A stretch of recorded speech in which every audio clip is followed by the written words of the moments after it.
नमस्कार दोस्तों, हमारी मोटिवेशनल आरके ब्लॉग चैनल में आप सभी का बहुत बहुत स्वागत है। आज की कहानी दोस्तों बहुत ही ज्ञानवर्धक और प्रेरणादायी है। आप लोगों से मेरा अनुरोध है वीडियो को पूरा देखें तो आपको पूरा बात समझ में आएगी। बहुत समय पहले की बात है। एक नगर में एक वीरसेन नाम का राजा था जो बहुत ही धार्मिक और बहुत ही न्यायप्रिय राजा था। वो अपने प्रजा का पुत्रवत पालन करता था और वह अपने मंत्रिमंडल का गठन किया कि हर एक विभाग हर एक का कार्य अलग अलग रहेगा और सब अपना अपना कार्य विधिवत करेंगे। कोई खाद्य सामग्री का देखेगा, कोई पब्लिक के बीच में जाकर के उनका हाल चाल लेगा, कैसा लोगों का चल रहा है। तो बहुत से प्रकार के सबका कार्य सबको सौंपा गया था। तो एक दिन एक किसान आया और किसान बहुत परेशान था। इस वीडियो में हम आपको आज बहुत ही महत्वपूर्ण जानकारी देने वाले हैं। इसमें आहार विहार का, हम अपने सेहत का कैसे ध्यान रखें, क्या खाएंगे किससे हम स्वस्थ रहें, क्या खाने से हम 60 के होके भी 30 के लगें, ऐसा कौन सा आहार है और किस ढंग से भोजन करने से बीमारी नहीं आती है, ये सब बारे में हम आपको बताने वाले हैं। आप कहीं मत जाइएगा, वीडियो को पूरा देखिएगा। आप एक एक मिनट बहुत ही यहाँ कीमती है और आपको बहुत महत्वपूर्ण जानकारी मिलेगी। आपको बहुत कुछ सीखने और समझने को मिलेगा। तो एक दिन एक किसान राजा के दरबार में आता है और बोलता है कि मेरा ये बेटा, मैंने बहुत इलाज करवाया कहीं, लेकिन अब ये ठीक नहीं हो रहा है। मैं सब तरह से हार गया हूँ और पैसे से और जितना भी हमारे पास मोहर थी, रकम था, सोना चांदी था, सब बेच के मैंने इसका इलाज कराया और ये ठीक नहीं हो रहा है। प्यारे दोस्तों, वो बहुत ही बेहद दुखी हो गया था किसान। राजा के पास बहुत आस लगाकर आया कि आपके पास कोई वैद्य, राज्य वैद्य हो या कोई और वैद्य हो जो अच्छे से हमारे बच्चे को ठीक कर दे। तो वो गुहार लगाई तो राजा बोला कि ठीक है, तुम आखिर हमारी प्रजा हो और तुम्हारा सुख दुख का ध्यान रखना हमारा धर्म है। अपने महत्वपूर्ण जो राज्य के वैद्य थे उन लोगों को बुलाया वो राजा और सबको बोला कि तुम सब लोग इसका इलाज करो, लड़का ठीक होना चाहिए।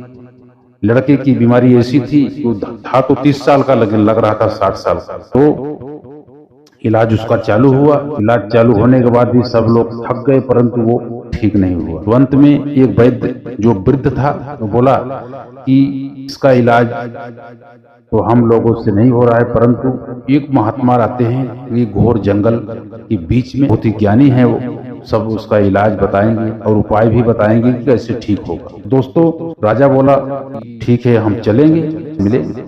तो राजा महात्मा जी से मिलने के लिए जंगल में जाता है और साथ में उसके परिजन भी थे और नगरवासी भी कुछ थे जो महात्मा के मिलने के लिए इच्छुक थे। वो सभी जाते हैं और महात्मा जी को बहुत ढूंढने के बाद आदमी अंत में पाते हैं। पाने के बाद वो सारी हाल बताते हैं। तो महात्मा जी बोले, मनुष्य अपना सारा दुख खुद ही उत्पन्न करता है और मेरे उपदेश के अनुसार यदि आदमी चले तो वह 12 दिन के अंदर में ठीक हो सकता है। बस सिर्फ हमारे उपदेश का पालन करना है। एक उपदेश मैं एक दिन में दूंगा और उसको अमल करना है, फिर दूसरे दिन उसका हमको परिणाम बताना है। महात्मा जी उपदेश आरंभ करते हैं। उनका पहला उपदेश था, महात्मा बोले सुबह ब्रह्म मुहूर्त 4 बजे उठना होगा और गरम गरम गुनगुना पानी 3 गिलास पीना होगा। फिर दूसरे दिन हमको आकर के बताना क्या कैसा परिणाम। दूसरे दिन वो आता है, जैसे महात्मा जी बोले थे, वो ब्रह्म मुहूर्त में उठा और गरम गरम पानी पिया 3 गिलास और नित्य कर्म जैसे करता है गया। तो सब उसका पेट इतना फ्रेश हो गया, शरीर इतना हल्का हो गया कि ऐसे लग रहा था जैसे कोई बीमारी है नहीं। वो महात्मा जी को बताया कि मेरा शरीर इतना हल्का है कि जैसे मुझे कुछ हुआ ही नहीं। तो बोले आज दूसरा मैं ज्ञान बता रहा हूँ, उपदेश उसका पालन करना। सुबह कम से कम 2 से 3 किलोमीटर चलना है और बच्चे लोग हैं तो वो दौड़े और अगर बड़े हैं तो सब तेजी से चलेंगे और 3 किलोमीटर कम से कम चलना है, शरीर फिट रहेगा। फिर वो दूसरे दिन इसका उपयोग किए तो शरीर में और जैसे प्राणों का संचार हो गया और स्वास्थ्य अच्छा हो गया। तीसरे दिन योगा प्राणायाम करने की बात महात्मा जी बोले कि पहला कपाल भारती करना है और दूसरा है अनुलोम विलोम। कम से कम 45 मिनट तक रोज योग करना होगा तो शरीर में सारी बीमारियां कचरे की भांति बाहर निकल जाएंगी। बोले कि महाराज एकदम से हमारा शरीर निरोग हो गया है, ऐसा लग रहा है कि हम एकदम फ्रेश हो गए हैं, तो ताजा हो गए, हमको कुछ भी बीमारी नहीं लग रही, कोई कमजोरी नहीं लग रही। चौथे दिन का ज्ञान में बोले कि खाली पेट सबको सेब खाना होगा या और कोई फल हो तो खाना होगा सुबह खाली पेट। पांचवा बोले मोटे अनाज का खाना खाना होगा सबको, जिससे शक्ति मिलती है और सुपाच्य होता है, और इसमें उसको खाने के बाद 200 ग्राम दही गुड़ में मिला करके खाना होगा। इससे जो है खाना का डाइजेस्ट सिस्टम सब ठीक रहता है। खाने में 1 कटोरी दाल और सीजन वाली सब्जी खाना होगा, और बिना सीजन वाली सब्जी नहीं खाना चाहिए, इससे होती है। बाजरा, मक्का, ज्वारी ये सब की रोटियां बना करके खाना चाहिए।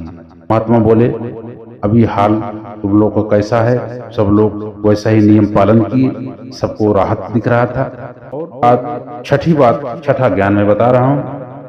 खाते समय पानी घूंट घूंट कर पीना, पानी घूंट घूंट कर पीने से जो है अच्छा रहता है, परंतु खाना खाने के 1 घंटे 1.5 घंटे के बाद पानी पीना है। खाना खाने के बीच में पानी नहीं पीना है 1 बूंद भी। 7वीं बात बताते हैं, शाम को जो नाश्ते में हम 4-5 बजे नहीं खाने का, सिर्फ सलाद लेने का।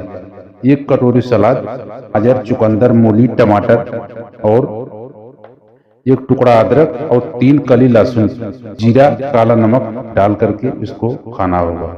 वजन के हिसाब से अपने खाएं। यदि आपका वजन 50 किलो का है तो आप 200 ग्राम सलाद खाइए। अगर यदि आपका 60 किलो है तो आप जो है कि 250 ग्राम 300 ग्राम खाइए।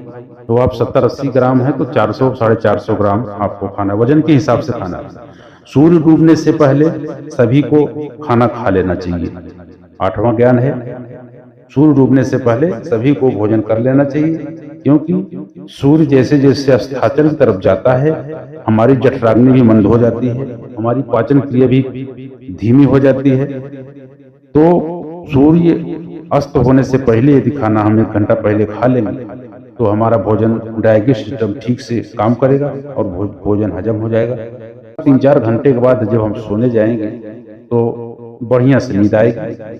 और सोने जाते समय 1 गिलास गुनगुना दूध पीना चाहिए, इससे नींद बहुत अच्छी आती है। शरीर में बदन में कोई दर्द हो तो वो ठीक हो जाता है। और 10वां है, सबको वर्तमान में जीना है छोटे बच्चों के जैसा, क्योंकि बच्चे देखो कोई चीज का चिंता नहीं करते, परवाह नहीं करते, जो है उसी में संतुष्ट रहते हैं और सुखी रहते हैं।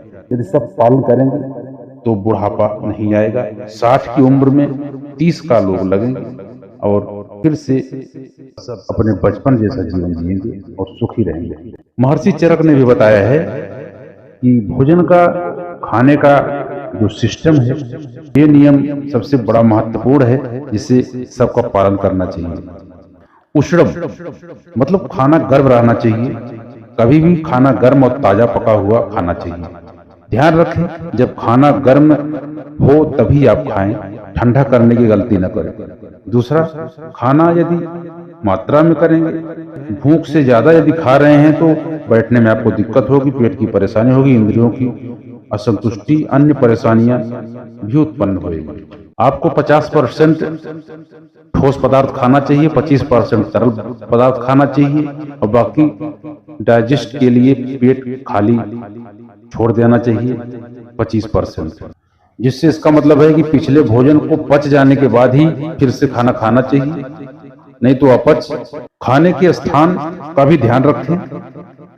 आप यह भी ध्यान रखें कि खाना कहाँ बैठकर खा रहे हैं। अगर आप सुखद और तनाव मुक्त वातावरण में आहार लेते हैं, यह शरीर के लिए बहुत ही लाभदायक होता है। खाने में सभी रस मौजूद हों। आहार में 6 रस होते हैं। यह रस हमारे भोजन में पचने में बहुत ही जरूरी होता है, जिनकी पोषक तत्वों से बैलेंस हमारा जरूरी रहता है। भोजन जल्दी जल्दी न खाएं, कभी भी जल्दी जल्दी भोजन नहीं करना चाहिए दोस्तों, नहीं तो खाना ठीक से डाइजेस्ट नहीं होता है। और खाना खाते समय 2 गलती नहीं करने का, एक बोलना नहीं चाहिए खाते समय, चुप रहकर खाना खाना चाहिए। गलत तरीके से भोजन अगर शरीर में जाता है तो वो रोग उत्पन्न करता है।